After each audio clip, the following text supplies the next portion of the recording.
guys, and welcome back to my channel where we spill tea left, right, and everywhere in between. British broadcaster, journalist, writer, and TV personality had none other than Andrew Tate on his show Piers Morgan Uncensored this week, to figure out if the internet-wide ban that Andrew received this year was really deserved or not. Piers starts off his interview by stating that when people hold an opinion online, they can be called out and evidence and opposing views can be exposed. But by banning someone offline and effectively silencing them, he reckons that they can make that person in question a martyr. If you missed our prior two videos on the Andrew Tate situation, be sure to check those out as well as we dive deep into Andrew and his past and his personal life as well as on the internet. In response to Piers' first question of how Andrew became as famous as he quickly did, Tate says this. I think in the world we live in now, as the other side, as they get more and more tyrannical in their censorships and their hate mobs, etc., as standard masculine practices are deemed toxic, I didn't put a magic spell on everybody. I managed to accumulate a large amount of affinity with the male populace across the Western world because I'm simply saying things that many men believe, think, and feel. We have heard this numerous times before. Andrew defends a lot of what he has said, but explaining that long format content is clipped into very short clips, so the point of what he has said is taken out of context. Piers doesn't really buy that, though. Those clips have gone viral and people misunderstand me. But I think you've used this phrase and be taken out of context, and I'm not sure that is correct in the sense that it still comes out of your mouth. Some of the things you've said, I just think are blatantly. Well, let's do them. Let's hear them. Let's go through some. Sure. Right off the bat, Piers brings up a specific quote that is probably one of the more offensive and problematic things that Andrew has said. So you said this about MeToo stroke.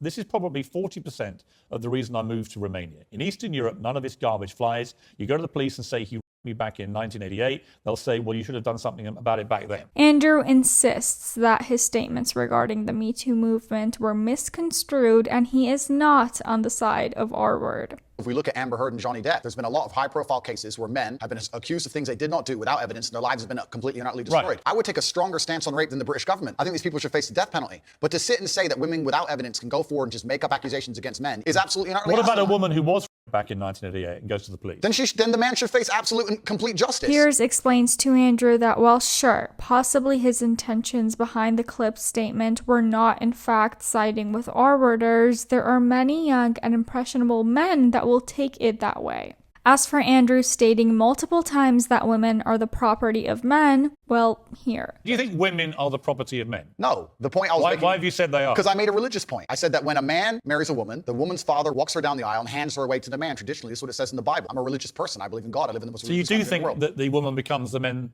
I think she takes his last name. In all of the Andrew Tate videos, interviews, and clips that I've reviewed, I have never seen Andrew flounder as much while speaking with someone as he seemingly is during this interview with Piers. Possibly, Andrew has made appearances on many podcasts before with mainly yes men, and when you go into an interview or discussion with someone that really sort of already agrees with you, you won't be challenged as much on the things that you've said. So Piers being not currently on the side of Andrew Tate and ready to dive in and address the negative things while holding Andrew accountable in person is very interesting. I think my sister is her husband's property, yes. When a bride is walking down the aisle, the father walks next to her and gives her away. Absolutely. But I've been married twice, as it turns out, and on both occasions, I didn't believe that the woman was being handed to me as chattel, as property. While Andrew doesn't say that he would reword that statement, he does bring up again that when a video is taken out of context by 500 people, it's not as much of a problem as when 5 million people take it out of context. And can I just say, outside of kind of dancing around some answers here, Andrew maintains eye contact with the camera for the majority of the interview so far, as opposed to looking at Piers in the face.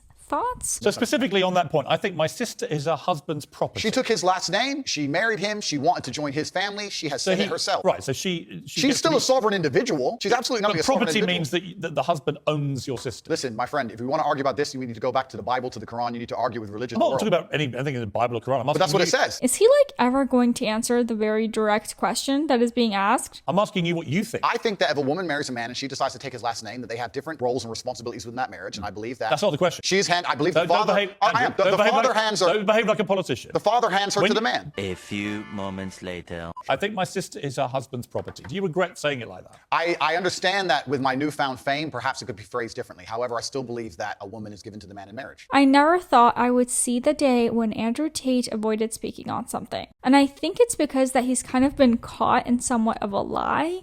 He said that he did not think women were property at the start of this segment, only to be quoted directly on a video saying that, but he refuses to take things back that he said in the past, so it's kind of a sticky situation for him. Possibly, this is just my opinion, he may have gone into this interview thinking that it would be favorable for him and is quickly learning that it might not be. I believe the woman is given to the man. I believe she's given away by the father. I believe she belongs to the man. So If you she do, belongs to so the man. fundamentally, all right. So fundamentally, you do believe that a woman becomes a man's property. At I marriage. believe she belongs to the man in marriage, correct? Right. I see, that to me is misogyny. And you're entitled to your opinion. Right. But do you not understand why people think it is misogyny? Notice the sheer avoidance in using the word property. Interesting.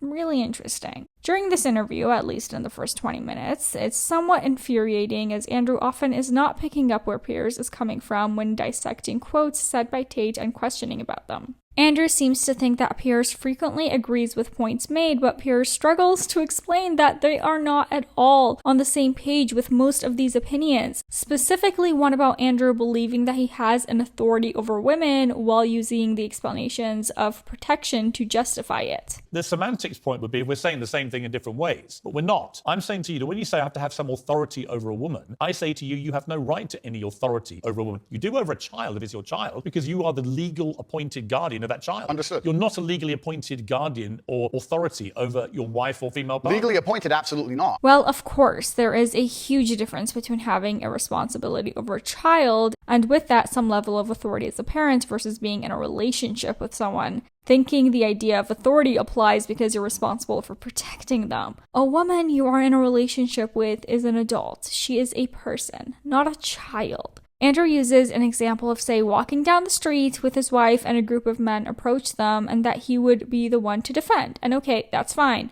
But that does not come hand in hand with authority over a woman. I just want to point out that's not what authority means. If someone gives, a person can give somebody else Voluntary authority is not authority. No, but that's the point. If It's a not. woman, Piers, Andrew, it's not. Piers, if a woman comes to me and says, I want you to keep me safe, she is handing me authority for her safety. Piers comes at Andrew for a statement that he made about women who are 18, 19 years old being more attractive than women who are 25 years old, basically because the younger have slept with less men and there's, quote, less for him to clean up.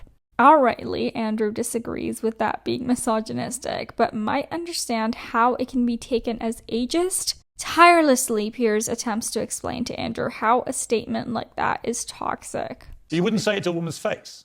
Well, it depends. You're making out like I'm walking around the street going up to random Well, 25-year-olds. effectively, you're doing it to tens of millions of people online. There's no difference. Not at all. We're discussing a topic. We were discussing the ideal age of a man. Should young boys, right, in their teens, are you comfortable that they would have that mindset? Although Andrew understands that things are taken out of context, he still says nothing in ways of any form of retraction or honestly apology. And now we mentioned this before in a previous video about Andrew. If we accept that some things were taken out of context and he does not think it's okay to own or abuse women, great, say that in literally those words then. Address your aggressive followers that are taking this out of context and running with that ideology. You don't have to retract statements that you didn't say, that's fine, but address it and tell those listeners that took it that way and now live that way that it's wrong. Surely it's as simple as that, no? On the blatantly misogynist stuff, do you just wish you hadn't said it? With great power comes great responsibility. It was certainly said before the great power came. It's inconvenient to a degree. However, with the context of the conversation, I know that I'm not saying things which I believe to be detrimental to the world. However, they've been misconstrued and they've been misunderstood. If a 25-year-old woman was watching this, would you say, I'm sorry for saying that? Well, I wouldn't want anyone to be offended by anything I say. Impossible for sorry to leave this man's lips. But if a 26-year-old woman is watching this and has heard those comments, Yeah.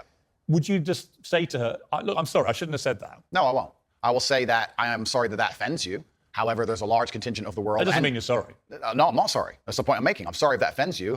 Yikes. Okay then. During some back and forth between Andrew and Piers about love and marriage and children, Piers presses for some personal information on Andrew's romantic life. I asked you if you're going to get married. One day, absolutely. You'd like to? If I'm not married already, I will be married one day. If I'm not. Well, you might be secretly married. I could be married, correct. Why would you not tell me either way? Why would I advertise to the feral psychopaths of the world who have tried their very best to destroy me for an opinion about my private life and the things that are most sacred to me? I have actually held this a little personal theory for a while, and I actually do think that there's a good chance Andrew is already married. During his final statement, he mentioned that his brother has a child, and he also talked about, due to his fame and negative following online, the people closest to him have had death threats. It was something about the way he said he would not and has not exposed any very personal things about his life that made me think that he is in fact already married. A big point and factor behind Andrew's online character comes up, and that's depression. Andrew claims that he has saved many men's lives throughout his teachings and videos, and he has also said numerous times in countless videos that men have reached out to him and said thank you. Let's have a look at what he says about depression during this interview with Piers Morgan. What do you believe about depression? Do you believe depression is a real thing? I believe that feeling depressed is real. I don't believe depression as a clinical disease is real, no. Really? Wow. Again, yikes, right? Let's hear him out as he does develop on this. Correct. You don't believe people can be clinically depressed? I think PTSD is very real. I know that feeling depressed is real. I believe that the number one power you have against these things are trying to take control of your own mind and affecting your own life. It's not healthy to hand over all your power and believe that depression is an outside disease that you can't affect. Okay, so what I'm hearing him say is that he believes that depression should not be treated as something so far away from you and out of your control, which is a good way to view depression, as you can use that as momentum and strength to continue your fight with. To say that it as a clinical diagnosis does not exist, though, is a bit much. Piers seemingly agrees to a certain extent with Andrew on the majority of people possibly being too soft and us all living in a quote victimhood society. But as for the existence of clinical depression, he does not agree with that. Is there such a thing as clinical depression? Absolutely. And my argument is that if you actually bracket everybody who's not clinically depressed, then actually if millions of people are deemed to have depression, the ones who really need the help don't get it. That I would agree with. You're right. I think it's certainly an overused term. You don't accept there is such a thing as clinical depression? No, I don't. And that to me is a damaging view. Okay. Andrew's disagreement with clinical depression being a real thing basically boils down to if someone is sad about something in their lives, then they change that sad thing and that is fixed. It's situational. I can't become clinically depressed Why do you know? because I don't believe in it.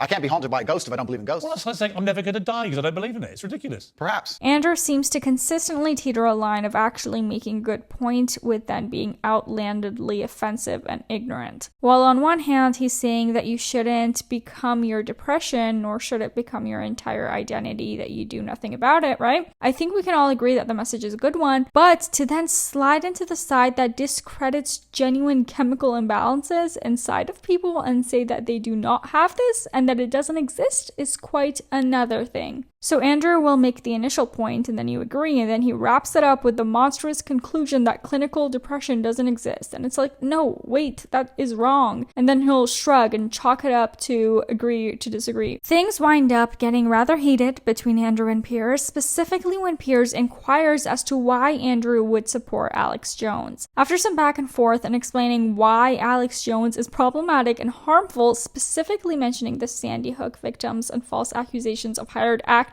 as victims, Andrew defends himself, saying that the Sandy Hook situation has absolutely nothing to do with him. Piers claps back, wondering why Andrew would even go on a podcast with Alex in the first place, as it is just bringing him more money and attention. I've done a bunch of podcasts with people who are advocating for things that I do not agree with on every single level. In fact, most of my podcasts are me disagreeing with people. So it's completely crazy that you're trying to lump me in with that. That's cheap. You are completely misconstruing the point of what I'm saying. I think deliberately. No, what you're trying is a cheap trick. Piers tells Andrew that this isn't really an argument or a disagreement over facts. It's a moral line that he would personally not cross, as the actions of Alex Jones compounded innocent children's families' grief. You don't think you have any need to go down any kind of moral quandary about people like that before you continue to allow them to use you for their own promotion. He didn't use me. He didn't use me for Why his did you have you promotion. on the podcast? Because we disagreed and discussed points like we're doing with you right now. Did you call him out on that? Are you using me? We didn't discuss that. I'm not using. I'm giving you a platform most people aren't giving you right now. I wonder if Andrew has truthfully ever been asked about where his morals lie during an interview or discussion like this before.